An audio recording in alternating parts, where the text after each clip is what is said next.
Mohon izin Pak Goklas, perkenalkan saya Rila Belaski Marpaung dari Program Studi Manajemen. Pada video ini, saya akan membahas tugas dengan merangkum dua materi Organizational Behavior, yaitu sesi 6 tentang budaya perilaku organisasi dan sesi 9 tentang komunikasi dalam organisasi. Saya memilih kedua materi ini karena menurut saya budaya dan komunikasi merupakan dua hal yang saling berkaitan. Nah, organisasi dapat memiliki nilai yang bagus, tetapi nilai tersebut tidak akan benar-benar berjalan kalau kita tidak dikomunikasikan dengan baik. Baik, pertama kita membahas budaya organisasi. Budaya organisasi dapat dipahami sebagai sistem nilai, keyakinan, dan asumsi bersama yang menjadi pedoman anggota organisasi dalam berpikir dan bertindak. Nah, budaya itu juga bisa menjadi identitas yang membedakan satu organisasi dengan organisasi lainnya.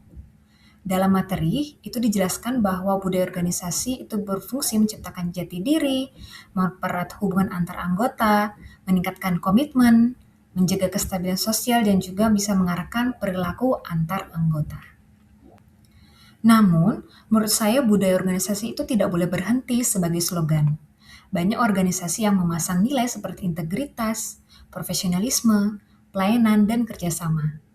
Tetapi dalam praktiknya, masih ada keputusan yang tidak transparan, komunikasi yang satu arah, penghargaan yang tidak adil, dan juga pimpinan yang tidak memberikan contoh. Artinya, budaya organisasi yang sebenarnya itu bukan hanya apa yang tertulis di dokumen ataupun di dinding perusahaan, tetapi apa yang dilakukan setiap hari, terutama oleh sang pimpinan. Ketika sang pimpinan meminta pegawai disiplin, tetapi dirinya sendiri tidak disiplin, maka pesan budaya yang diterima oleh anggota justru bertentangan. Nah, materi ini juga menjelaskan kalau budaya organisasi yang sehat itu justru dianut bersama, bukan sendiri-sendiri.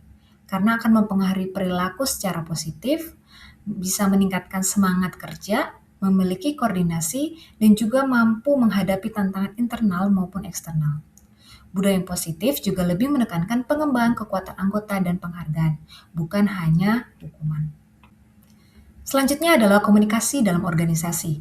Komunikasi merupakan proses penyampaian atau pertukaran informasi dari pengirim kepada penerima. Proses ini tentu melibatkan pengirim, penyandingan pesan, saluran, penerimaan, penafsiran, dan umpan balik. Dalam organisasi, komunikasi itu bisa berlangsung baik itu dari atas ke bawah, dari bawah ke atas, atau secara horizontal maupun diagonal. Menurut saya, persoalan komunikasi di organisasi saat ini bukan karena kurangnya media. Kita tuh sebenarnya sudah punya aplikasi seperti Rapat, surat elektronik, grup percakapan, ataupun berbagai aplikasi. Nah, memang masalah utamanya itu kalau misalnya terlalu banyak informasi ataupun informasi yang tidak jelas, itu bisa memberikan umpan balik. Nah, contohnya seperti kalau misalnya pimpinan memberikan informasi atau instruksi yang tidak jelas, tentu itu akan mempengaruhi pegawainya. Dan mungkin bisa dianggap pegawai itu tidak mampu. Padahal memang masalahnya mungkin bisa berasal dari pesan yang tidak lengkap.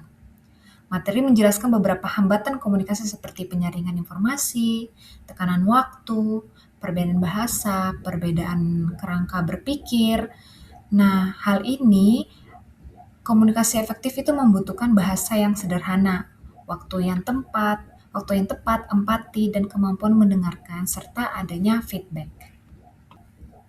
Dari kedua materi tersebut bisa saya simpulkan kalau budaya organisasi itu dibentuk dan dipertahankan melalui komunikasi. Budaya keterbukaan itu tidak akan muncul kalau si pegawai takut untuk berbicara.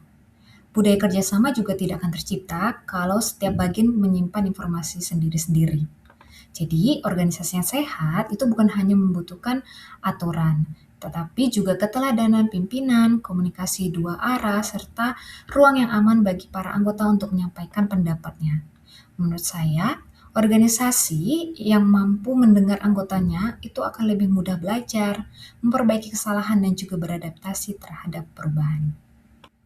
Demikian pembahasan saya, Pak, mengenai budaya dan komunikasi dalam organisasi.